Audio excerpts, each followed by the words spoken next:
de logística, de viver a logística. E aí passei, né, todo esse período lá.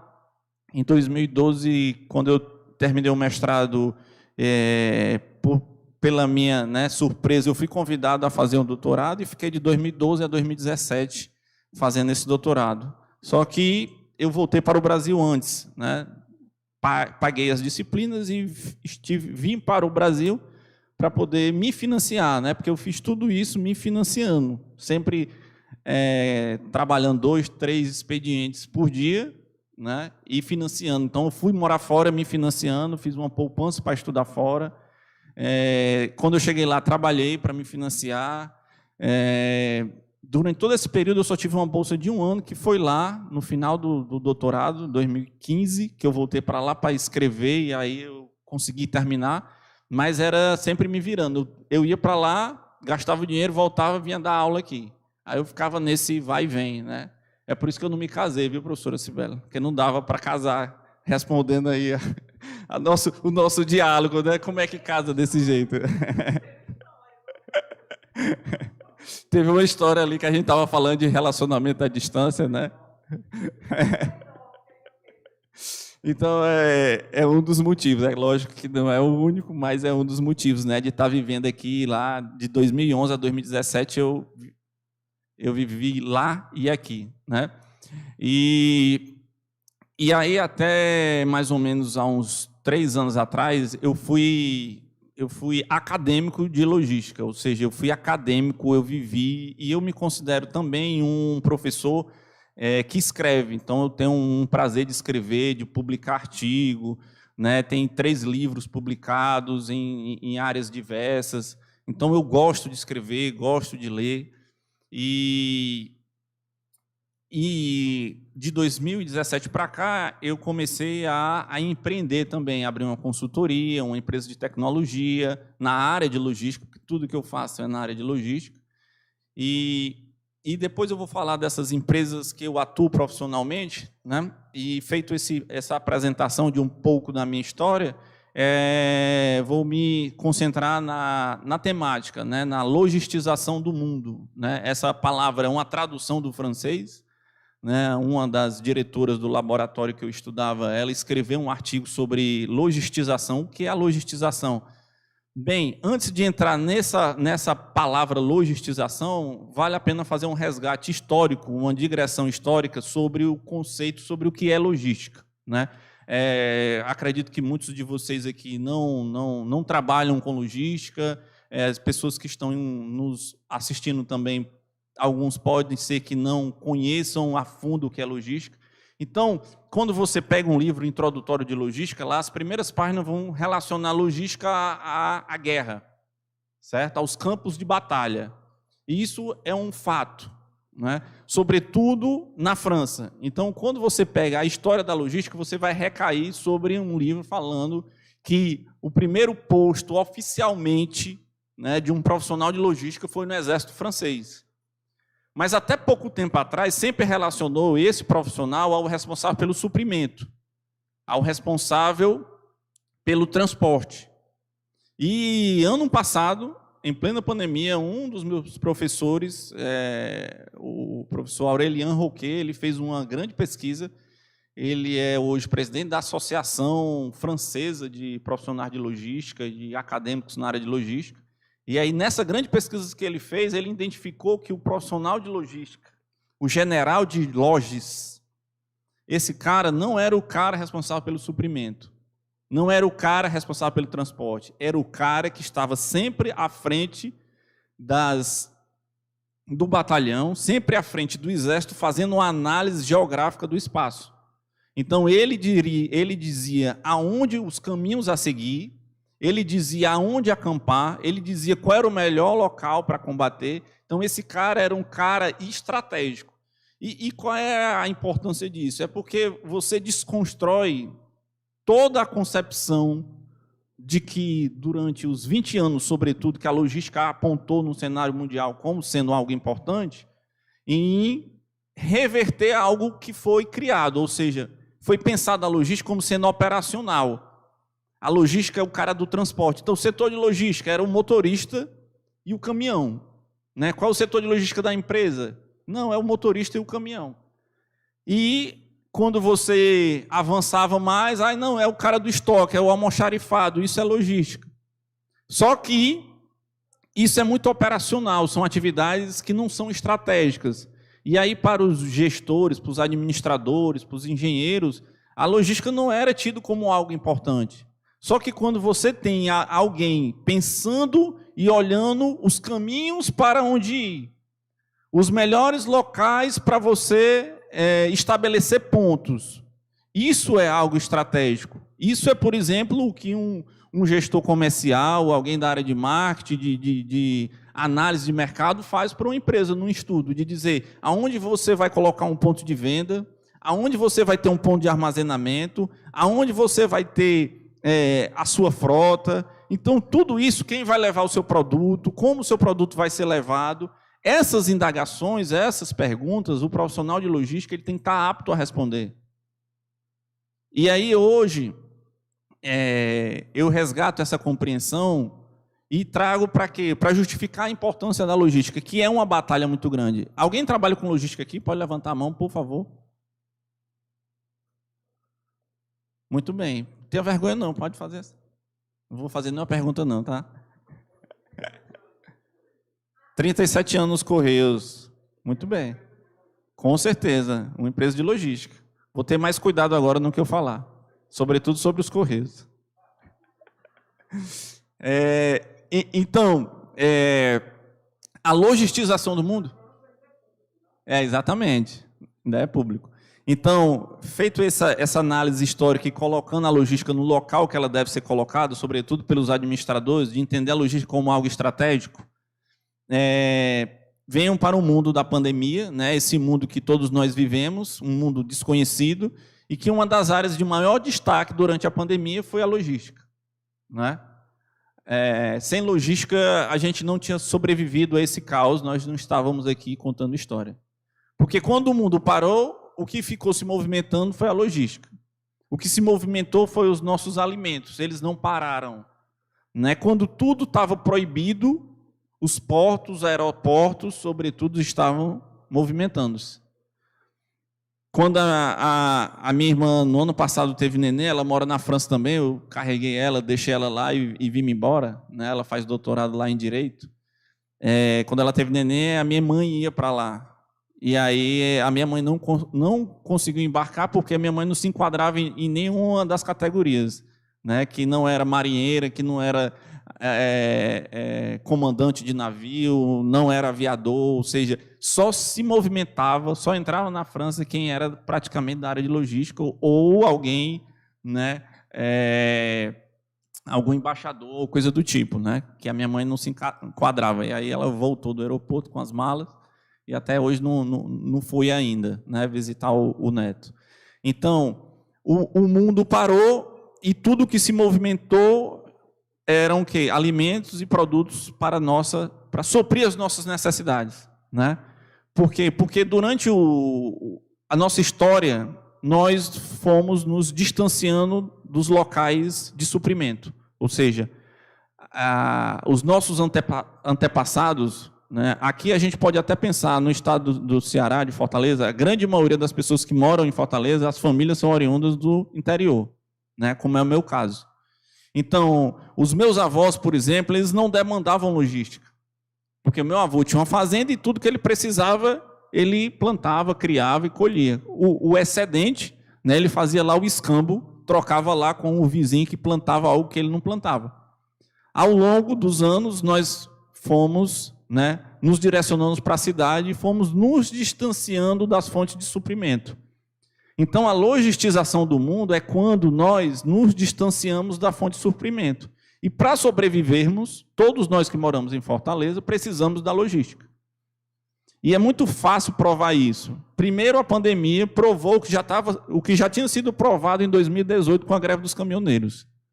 Né, que é parar o país para os caminhões. 80% de tudo que nós consumimos nesse estado, não vou dizer nessa cidade, sobretudo nessa cidade, Fortaleza, 80% está dentro de um caminhão. Isso é um dado muito grande. Né? Nós somos o país do mundo que mais utilizamos caminhão. Então, nós somos extremamente dependentes dos caminhoneiros. É por isso que, em 2018, o país parou, por conta desse dado. Tá? Então, você não vai encontrar nenhum outro país do mundo que tenha uma matriz de transporte tão desconfigurada como a nossa. Sobretudo um país continental como o nosso. Então, isso é extremamente prejudicial para a nossa economia, porque o nosso custo de vida é muito caro. A gente paga muito caro por isso. Nós não temos, de modo geral, vocês, a sociedade, de modo geral, não tem percepção do quanto que se paga de transporte ao comprar qualquer produto que seja. Não se tem, nós não temos. Se você soubesse que tudo que você consome, você paga 30%, 40% de transporte, já teria havido uma revolução nesse país. É muito dinheiro que é pago. Quando você compra um produto que vem de São Paulo de caminhão, quem está pagando somos nós. Esse custo é um custo, é o custo Brasil, dito custo Brasil. Porque a regra diz o quê? Que um caminhão ele só deve rodar 500 km no máximo. Porque esse meio de transporte, ele foi dimensionado para isso. A partir daí, você tem que utilizar um outro meio de transporte, que tem que ter uma capacidade de carregar mais cargas, e aí, consequentemente, ele é mais barato, que é um trem, se for um transporte continental, e se ele for um transporte intercontinental, seria o navio. Então, nós não temos ferrovias e utilizamos muito pouco a nossa costa. Então, hoje a gente vê um esforço muito grande nesse ambiente de logistização, de compreender que a logística é algo essencial para o nosso país, é que o atual ministro do Transporte vem fazendo um esforço de reverter essa matriz. Com a BR do Mar, não sei se vocês ouviram falar, BR do Mar é o quê? É um projeto para estimular o transporte de cabotagem. O que é a cabotagem? É o transporte marítimo ao longo da nossa costa. E nós temos, quantas capitais nós temos ao longo da costa?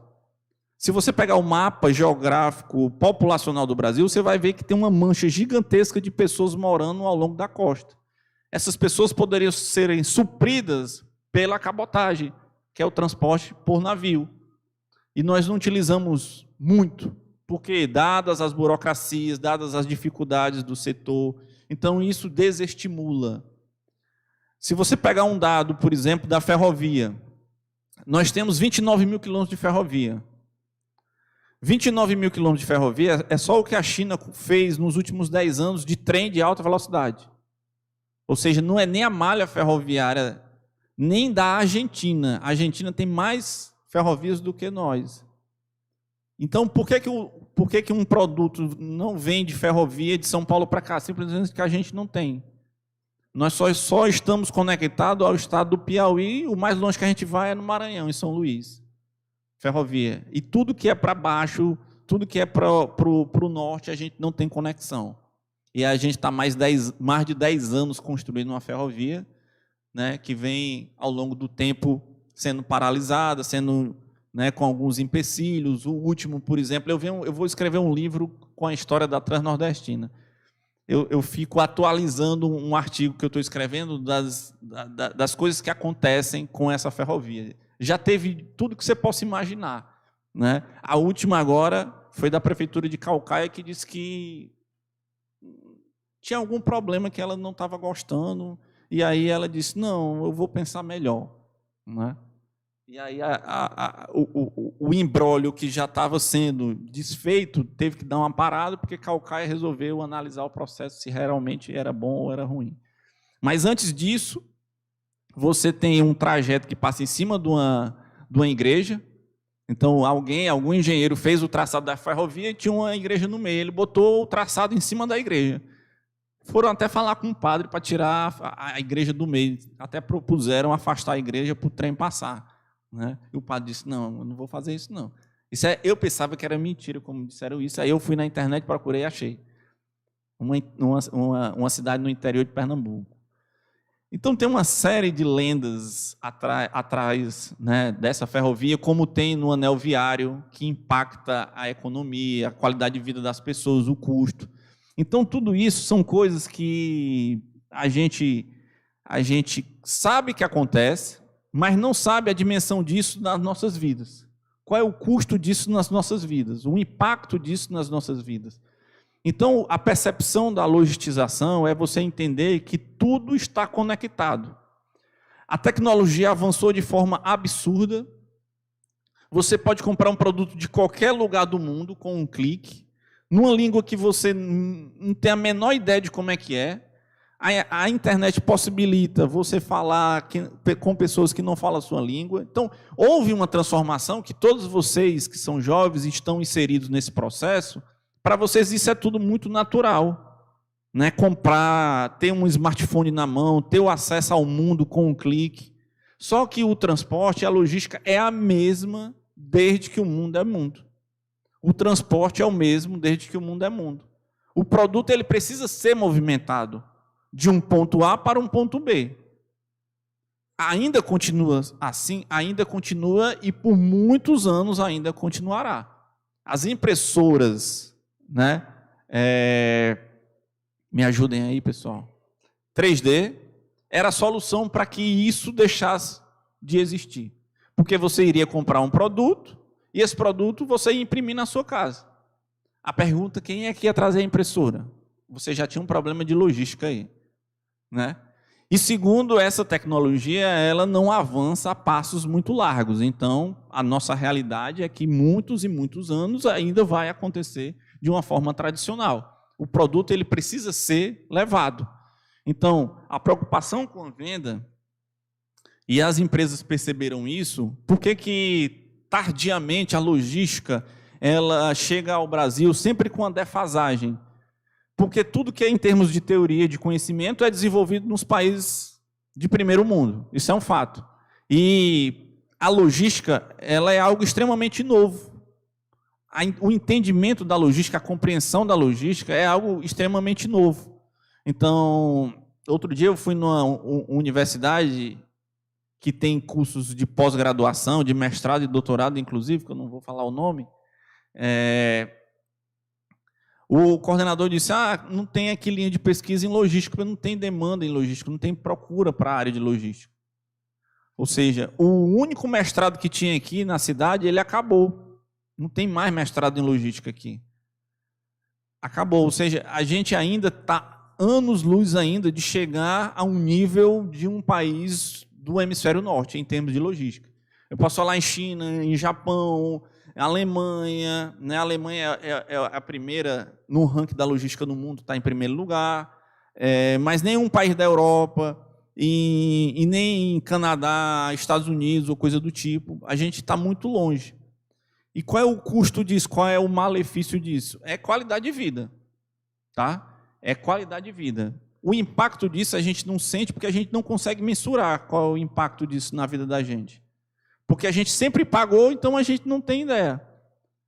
Por exemplo, vou dar um exemplo de mobilidade, o que o transporte pode fazer. Eu morava numa cidade que era 600 quilômetros de Paris. Agora você imagina que 600 quilômetros é daqui para Recife, né? Imagine que tem pessoas que moram na cidade que eu morava e trabalhavam em Paris. Como é que se faz isso? Como é que eu moro aqui e vou trabalhar em Recife?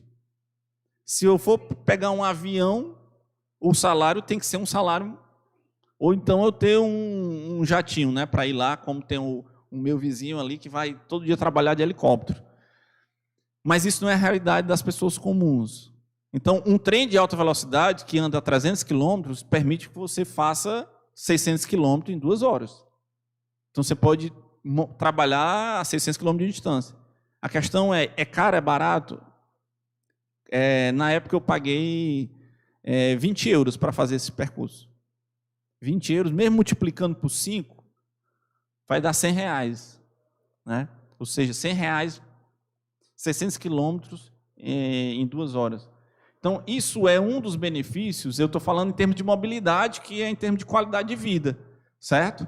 Eu posso também pensar em termos de transporte, de suprimento para as pessoas, que esse trem, que é um trem de uma empresa pública, SNCF, francesa, que entende que transporte é qualidade de vida, é bem-estar, e ela não abre mão de oferecer isso para a população, porque a população ela tem entendimento percepção que a qualidade de vida dela depende de meio de transporte e de transporte de qualidade para que ela possa movimentar esse transporte a um custo mais barato. Consequentemente, o custo de vida lá é menor do que aqui. E eu achava impressionante como é que eu pagava batata, cebola lá, mais barato do que aqui. O custo de vida lá não é caro. Caro lá é aluguel.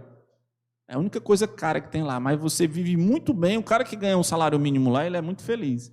Eu era doido para ganhar um salário mínimo lá. Nunca ganhei, só ganhava meio salário mínimo, né, dos trabalhos, dos bicos que eu arrumei lá.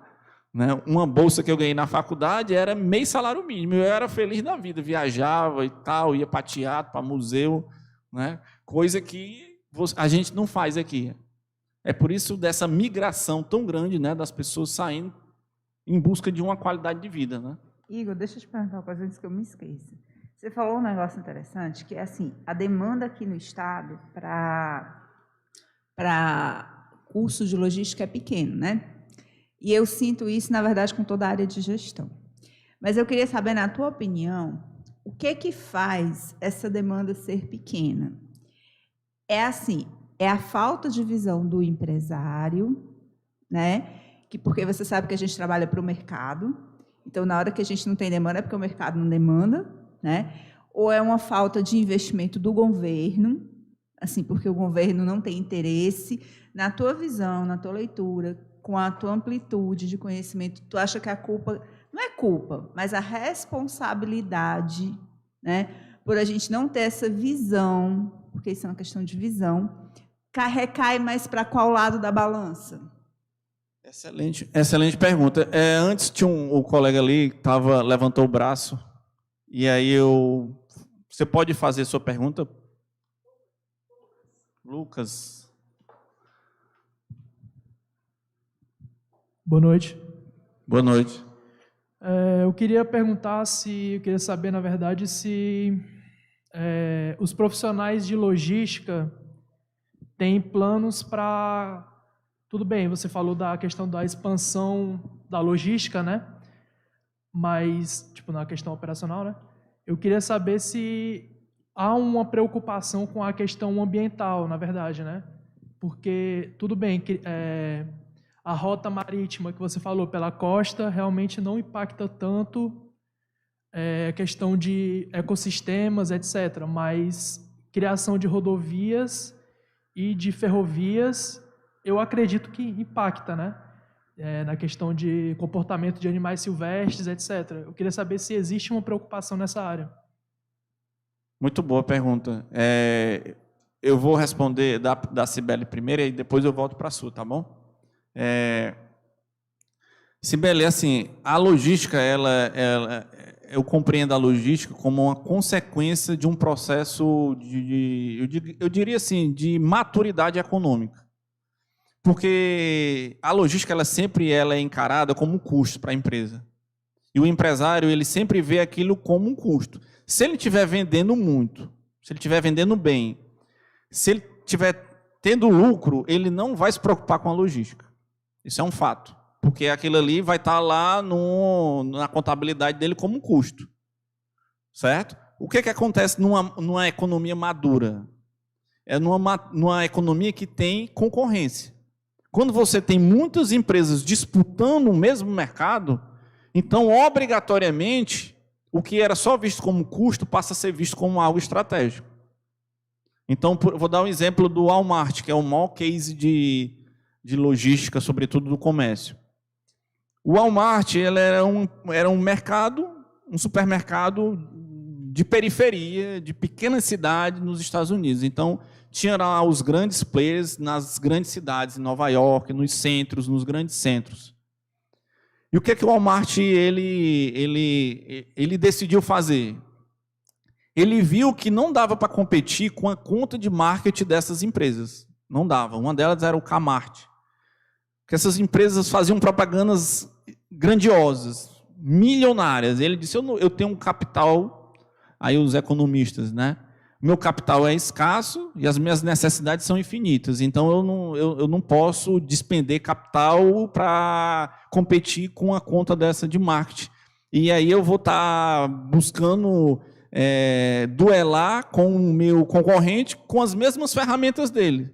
Então, eu, como entrante, eu não posso me dar esse luxo. O que foi que ele fez? Eu vou analisar o que o meu concorrente faz.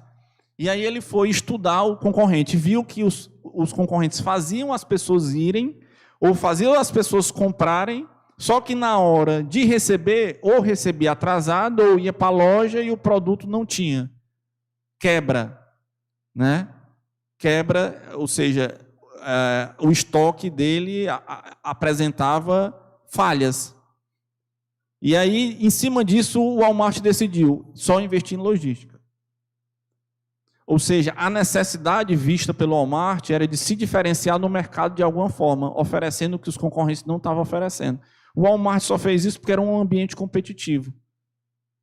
Então, dentro de ambientes competitivos, dentro de mercados competitivos, você não pode se dar o luxo de fazer as coisas mais ou menos. Uma das empresas que eu atuo, que é a PSI Tecnologia em Logística, se vocês quiserem dar uma olhada aí, você clica aí, PSI, P-E-S-S-E, Tech, T-E-C-H, PSI Tech. O que nós nos propusemos a fazer? É captar dados de telemetria. O que é telemetria?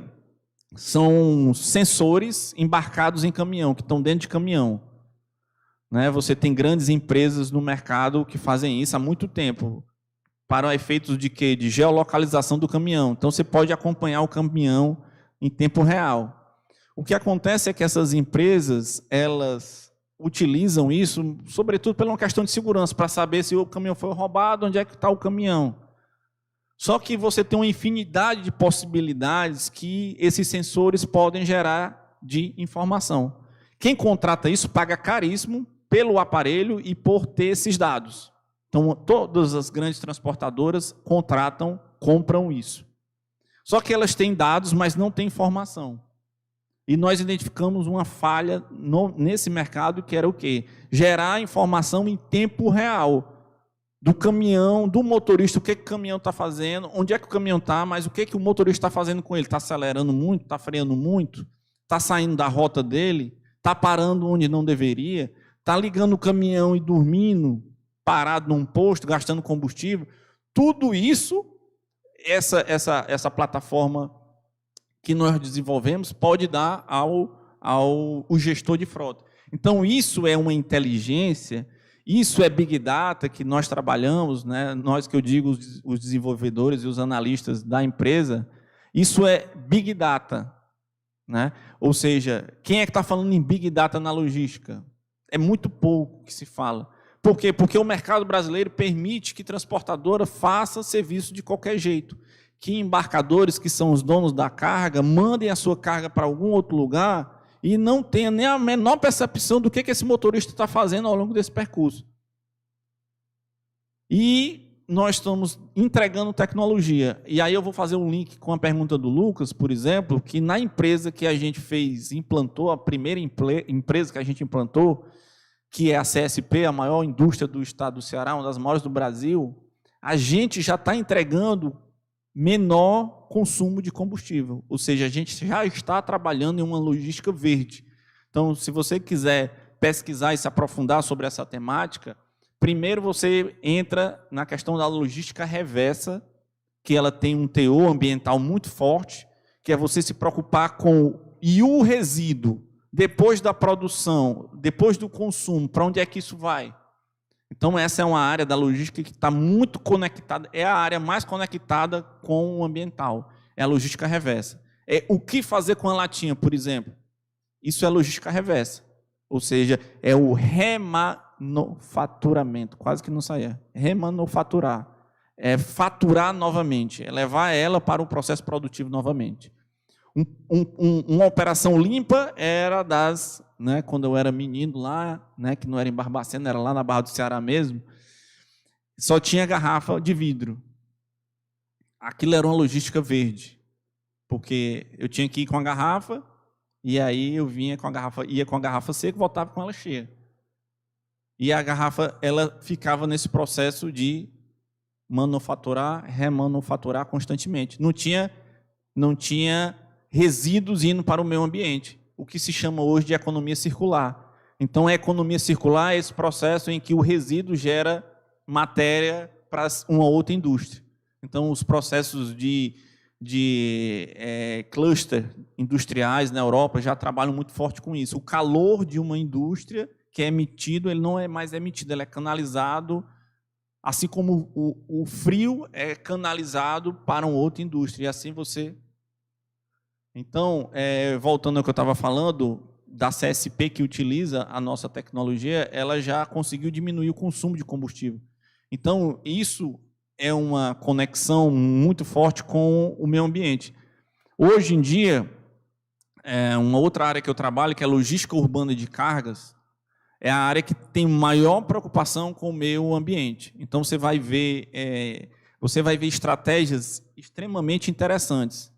Coisas que, nessa consultoria que eu faço parte, desse banco, um banco sul-americano de desenvolvimento, que é a CAF, é um banco que financiou a reforma da Beira-Mar, ele está imbuído numa proposta de melhorar a logística urbana de carga de Fortaleza, já desde 2017, que a gente escreveu um livro em 2017, foi publicado, se vocês tiverem interesse, é Logos, L-O-G-U-S, Logística Urbana de Carga Segura e Sustentável.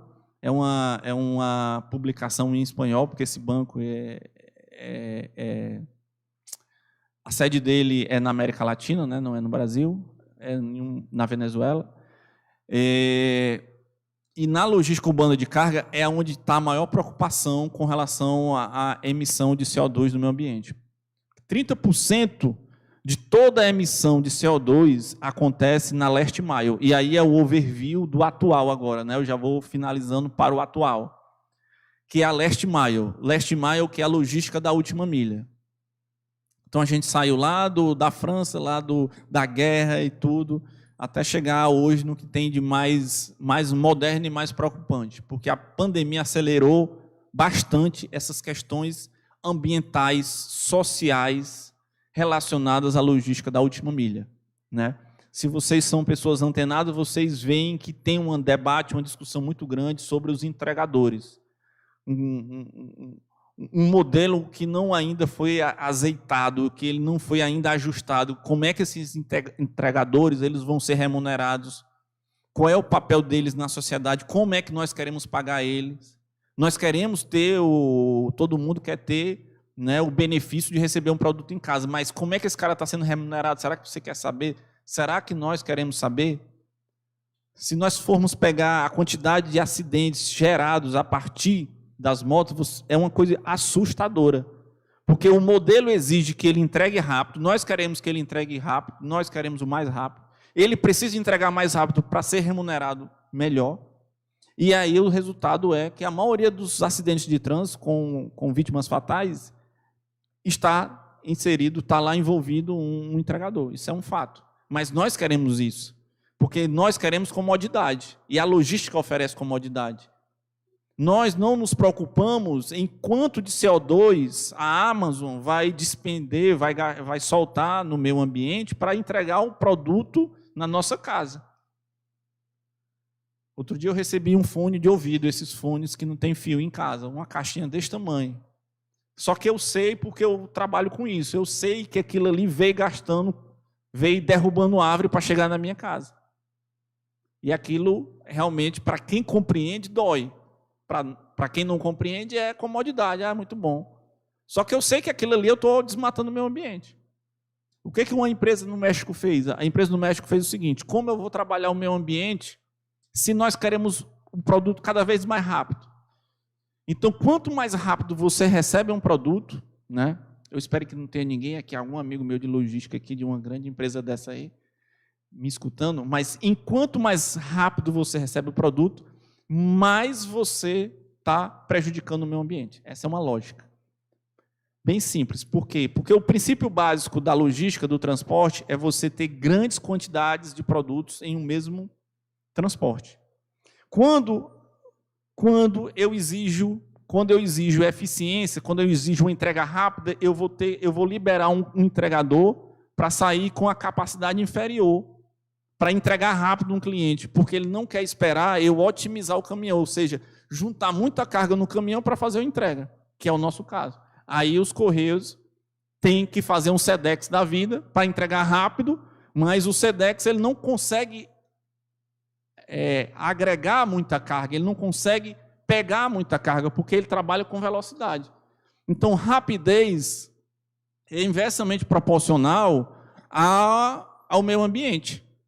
Então, quando vocês pedirem, né, essas empresas que entregam comida, quanto mais rápido, mais CO2, mais árvores vocês estão derrubando. Nós estamos derrubando, porque o motoqueiro ele não vai poder encher aquela bolsa dele, ele vai sair só com a sua encomenda. Ele não vai poder otimizar o transporte, ou seja, o circuito que ele fez. Então, o transporte perfeito é o quê? Andar pouco e andar extremamente carregado, na capacidade máxima. E aí, em tudo que você fizer, um carro que você anda sozinho no carro, você está destruindo o meio ambiente. Um ônibus com poucas pessoas está destruindo o meio ambiente. Um caminhão com pouca carga está destruindo o meio ambiente. Então, esse case foi muito bacana. É de uma empresa de e-commerce do México, e o cara fez essa pesquisa no MIT, que é o Instituto de Tecnologia de Massachusetts, né? Que é o maior centro de pesquisa em logística do mundo. Qual foi a pesquisa lá do chinês? Ele pensou em como resolver essa equação, tempo versus meio ambiente. E a solução dele foi o seguinte: quando você está lá no carrinho de compra, que compra lá um celular desse, bota lá no carrinho, aí ele te dá a opção. Você quer receber com uma semana? Você quer receber com 15 dias? Você quer receber com 2 dias? Ele dá todas as opções. Cada opção que tu clica, tu vê a quantidade de árvores que tu está desmatando. E o resultado é convencer os consumidores que esperar mais desmata menos árvore. Então, olha a sacada, né? Aí ele conseguiu. É lógico que a empresa ela ganha com isso. Ganha por quê? Porque ela tem mais tempo de otimizar o caminhão. Então, vamos trazer essa lógica para o nosso lado, né? Hoje nós temos um CD da Amazon aqui muito perto da gente, né? Mas até pouco tempo não tinha. Então, as cargas vinham de São Paulo. Então, se você compra um produto com prazo curto, aquele produto tem que ser movimentado rápido. Se ele vai ser movimentado rápido, o caminhão ele não tem tempo de ser otimizado. Consequentemente, você está estimulando o quê? Você está estimulando o desmatamento. O que é o desmatamento? É a emissão de CO2 no meio ambiente. É fumaça. Certo? Então, se você se colocar no lado, bom, eu vou esperar um mês pelo produto, mas eu sei o quê? Que é um produto que vai vir com baixíssima emissão de CO2. É quase algo, né, sustentável. A questão é que ninguém quer comprar um produto e esperar por um mês. Aí acaba o quê? Quando você percebe isso, você percebe que nós temos um papel nessa discussão de meio ambiente, de desmatamento, de emissão de CO2, porque reflete no nosso comportamento, né? E aí entra numa área que é uma área bem moderna, que é a questão do carbono, né? O mercado de carbono. Então, existem alguns eventos internacionais que dizem para você está vindo da onde? Então, um evento na Inglaterra, por exemplo. Se você estiver vindo do Brasil, você está desmatando não sei quantas árvores. Está emitindo não sei quantas toneladas de CO2 no meio ambiente. Quando chegar aqui, você vai ter que plantar tantas árvores. E aí, no evento, você tem lá as sementes para poder pegar, plantar e zerar a sua emissão de CO2, que só assim você consegue zerar, né? Que é plantando. Certo? Então, esse é um outro mercado muito, muito forte, né? Com relação à logística, que é o mercado de carbono. E aí, fazendo um link com Ceará, com Fortaleza e logística, né? Estimular vocês, que esse é o meu papel aqui hoje, é de trazer pessoas para a logística, de convencer que vocês a estudar logística, a vir, né, a ser um profissional de logística. O nosso estado, pessoal, não é nenhuma realidade, não é nenhuma novidade, né, que nós não temos aptidão para um monte de coisa, certo? Dentre elas, a agricultura, porque 98% do nosso território está no semiárido, e o semiárido não chove.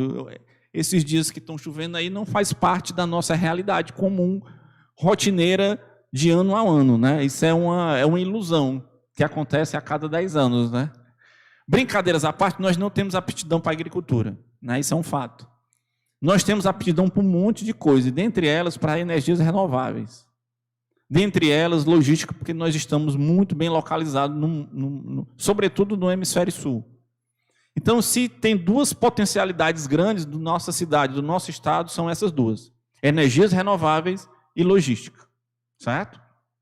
Dentre essas duas grandes potencialidades, o governo do estado já elegeu o hub, né, do PECEM e o hub dos aeroportos, do aeroporto, né, o antigo Pinto Martins, que foi transformado, né, em Fortaleza Airport, e o outro hub de dados, que é tecnologia que está relacionada à logística também. Então, essas são as potencialidades, todas elas que não necessariamente estão relacionadas à água, à agricultura ou à pecuária, porque essa é a nossa aptidão. Então, despontou, né, no último ano um hub de hidrogênio, que é mais uma energia renovável para se somar ao potencial que nós já temos de eólica, né, de energia solar. Tudo isso nós temos demais. E isso é uma riqueza muito grande, isso é uma potencialidade muito grande. Então, a gente abre para todos nós aqui uma porta muito grande, né? Que é das energias renováveis, de você enveredar por esse caminho, de se inteirar o que é esse hub de hidrogênio que está sendo tão falado pelo Porto de Roterdã, pelo Porto do PECEM, né? Não sei se vocês sabem, mas devem saber, ou teriam a obrigação de saber, que o Porto do PECEM, 30% dele é de Roterdã. Roterdã é o maior porto da Europa. Certo? Então, essa expertise e essa capacidade portuária, ela está aqui do nosso lado, né? E quem está encabeçando esse hub de hidrogênio é essa capacidade, essa expertise dos holandeses que estão aqui, né? Uma das diretoras do Porto do PECEM é indicada do Porto de Roterdã, né? E que, por curiosidade, é uma cearense, né? A dona Uribe. Cearense, que foi para Roterdã e depois voltou para cá para ser diretora, mas representa, né, o Porto de Roterdã, um sócio. E você tem aí uma dezena já de empresas interessadas em fazer parte desse hub de hidrogênio, que é produzir hidrogênio verde para ser exportado para o resto do mundo, né? O hidrogênio verde é uma energia que só emite água, né? O H2O é o resultado da queima do hidrogênio. Então, essa energia ela está despontando com uma força muito grande, certo? Já países como a Alemanha já tem carros movidos a hidrogênio, já tem trem, transporte público movido a hidrogênio. E as maiores plantas hoje que se tem notícia no mundo estão sendo pensadas para Fortaleza. Então, tem um movimento muito grande em torno disso. Sem falar na Aeres, né, que é uma empresa gigantesca, que contrata muitas pessoas, tem vários ex-alunos meus que estão lá trabalhando com logística. Há umas 2 semanas atrás estive no Porto do PECEM, numa audiência lá para um terminal, né, o Tupi-Nelog, que é um terminal privado chamado Nelog, ou seja, que vai ampliar a capacidade logística do nosso estado assim, de forma absurda. A Transnordestina, ela foi acelerada, né? Eu comecei fazendo uma crítica a ela, mas ela está sendo acelerada. Os processos dela que estavam no Tribunal de Contas, eles foram já, de certa forma, resolvidos, e o ministro da Infraestrutura já autorizou recursos para essa obra, né? Novos financiamentos para essa obra. O governo federal disse que ela é viável, então o governo federal anunciou, né, que esse ramal Salgueiro, Pernambuco, Ceará, passando lá pelo Piauí, ele é viável. Isso quer dizer que o ramal de Pernambuco não é viável, e aí eles concederam para uma empresa privada, e o nosso é viável, então isso vai sair. Então, essas conexões e essa capacidade logística que nós temos, isso é algo que é o nosso presente e o nosso futuro. Então, se tem uma área promissora no nosso estado, ela está relacionada à logística. Né? Os dados estão aí. Se você pegar os dados do Porto do PECEM, você vai ver que o Porto do PECEM ele só cresce, né? Ele fez aniversário com 22 milhões de toneladas movimentadas. Então, nós temos uma capacidade muito grande. Né? Nós temos um porto também do Mucuripe, né, o qual eu estou muito presente lá, né? Inclusive hoje à tarde eu estava lá. Na outra empresa que eu sou gerente geral aqui em Fortaleza, que é uma agência marítima, a gente trabalha sendo um representante dos navios em terra. Então, próxima semana não, ainda bem que meu chefe não está nos assistindo. Eu tenho um navio que está fundeado, né? O que é fundeado, ele está em alto mar, esperando para atracar num berço, para fazer uma operação de uma carga para uma grande indústria do estado de Ceará. Então, a gente acompanha isso, né? O contato com o navio, o contato com o embarcador, com o recebedor, que é o dono da carga. Então, o porto de Mucuripe, se você também pegar os dados, você vê, né, que na atual gestão, que é uma gestão inovadora no sentido de tornar essa infraestrutura mais eficiente, tem dado também resultados extremamente positivos. Então, em termos de logística, o nosso estado ele está muito bem servido, sobretudo em termos gerenciais, de quem está tomando decisões com relação a essas infraestruturas, né? Então, diante disso, a gente só pode esperar o quê? Um cenário muito positivo para os próximos anos com relação a essa área específica de logística, de transporte, né? Isso é um chamado para que vocês, né, se interessem, porque a logística ela é extremamente, eu posso dizer, interdisciplinar ou multidisciplinar. Né? Toda turma que eu dou aula de MBA, de logística, tem de engenheiros a farmacêuticos. O que é que um engenheiro vai fazer com logística? Tudo. E o que é que um farmacêutico? Tudo. Porque tudo vai passar dentro de um caminhão, tudo vai ser transportado de um ponto A para um ponto B. Então, aí interessa a todo mundo, interessa a toda a área. Interessa a agricultura, interessa a indústria, interessa o comércio. Então, é uma área extremamente aberta, ampla, que abarca as mais diversas áreas de atuação. Então, vocês, formandos, por exemplo, se você tem interesse na área de tecnologia, o que mais cresce na logística é a tecnologia. Se você for analisar as grandes empresas de e-commerce do Brasil, Magazine Luiza, Mercado Livre, você vai ver que os investimentos deles em tecnologia é coisa absurda. Então, se você quer algo moderno, quer algo contemporâneo, você vai para essas empresas de e-commerce que elas estão contratando pessoas e não tem no mercado pessoas formadas.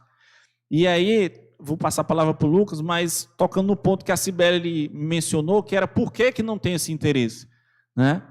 Hoje em dia não tem, mas você vê que as empresas do e-commerce estão cada vez mais puxando a logística para um outro nível, que é o nível da análise preditiva, que é o nível da tecnologia, dos robots, dos armazéns inteligentes, da logística 4.0. Então, isso é algo muito, muito bacana, no sentido de que, no futuro, não vai ter ninguém carregando caixa, não vai ter ninguém operacional na logística, é só estratégia, porque os robôs vão fazer tudo. Então, você já tem CDs da Amazon, CDs do Alibaba, que são totalmente automatizados, que não tem pessoas, é só... E aqui, no Brasil, tem um CD da Natura também, que é semelhante também, é todo automatizado. E aí é só o estratégico. As pessoas que estão por trás, né, os administradores, os engenheiros, estão pensando em estratégias. Diga lá, Lucas. Eu só queria dizer que me saltou muito aos olhos essa questão do hidrogênio verde, né? Porque a gente vive hoje uma crise que, além de tudo, ela é energética, né?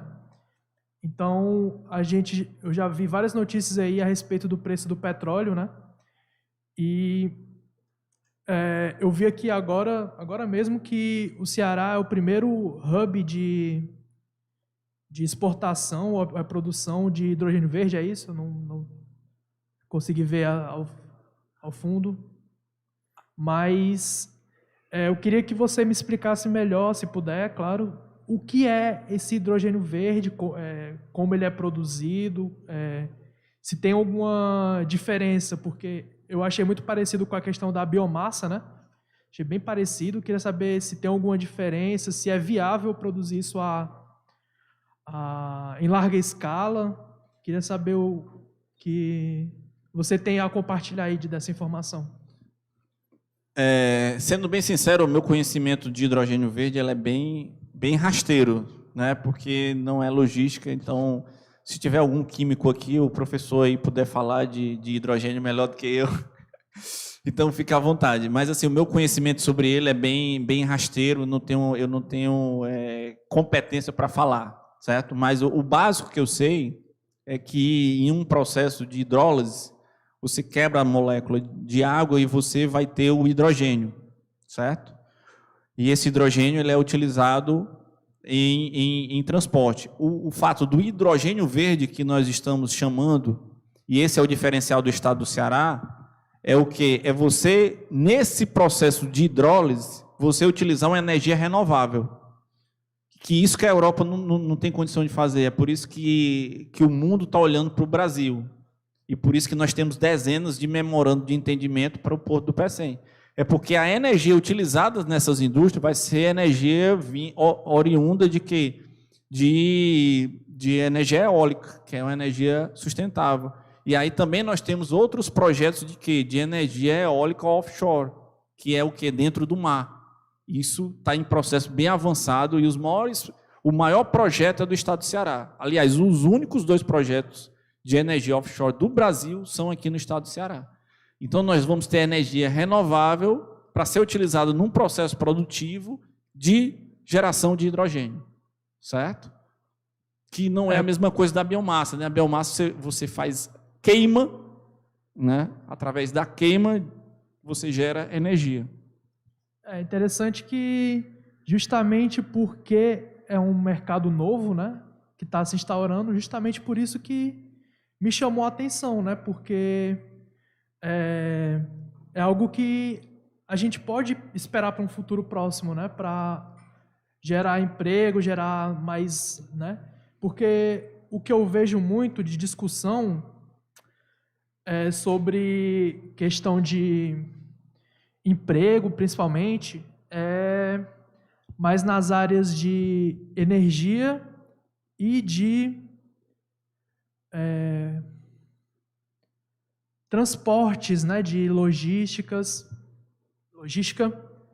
mas curioso esse fato, eu achei, né, curioso que não tem tanta pesquisa sobre, eu dei uma pesquisada rápida, vou dar uma pesquisada depois, mas me chamou bem a atenção esse mercado, né?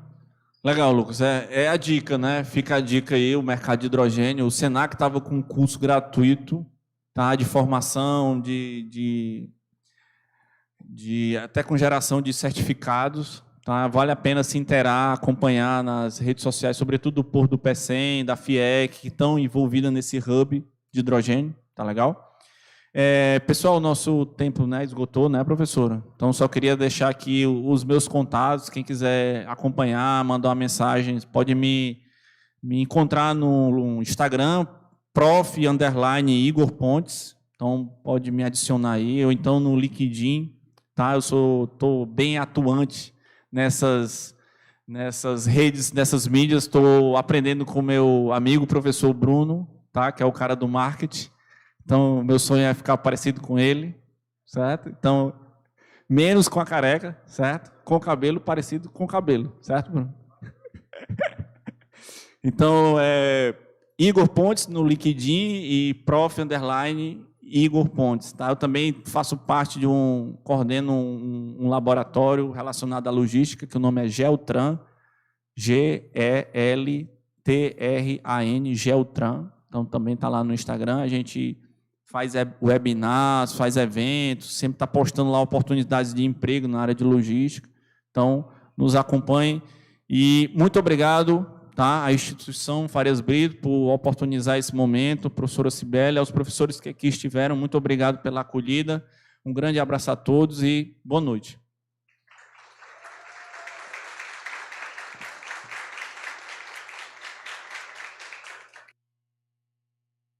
Ô, Igor, muito obrigada. Eu não sei vocês, mas como ele falou muito de economia também, caso vocês não tenham percebido, né?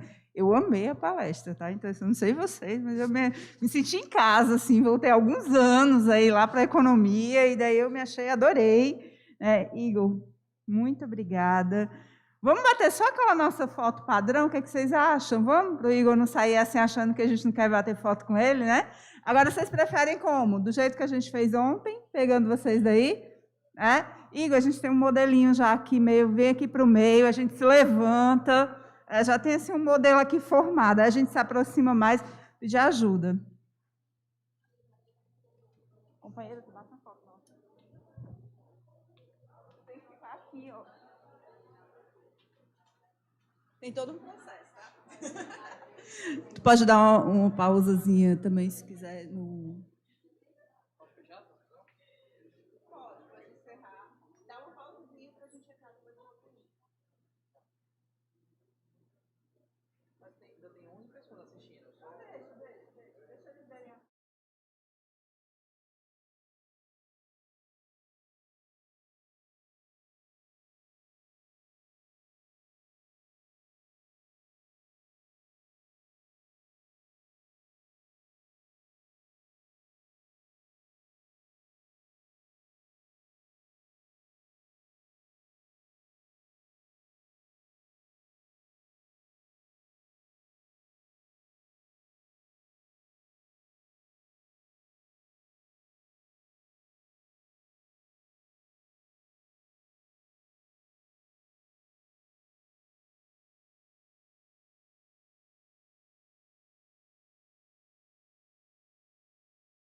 Abriu? Oi, gente, pessoal que está em casa, estamos voltando. Só que eu queria pedir um favor, tá? Vocês devem ter o link da palestra da Catrine, né? E eu queria muito que vocês entrassem, tá? Porque esse link ele foi divulgado por palestra. Então, se a gente ficar nessa sala, corre o risco das pessoas que estejam entrando no outro link, eles não vão ver e vão achar que não está tendo a palestra, tá bom? Então, a gente vai encerrar esse link e vai abrir o link da palestra dela, ok? Obrigada, tchauzinho, até daqui a pouquinho. A gente já está entrando, tá? Então, mudem de link aí rapidinho, por favor.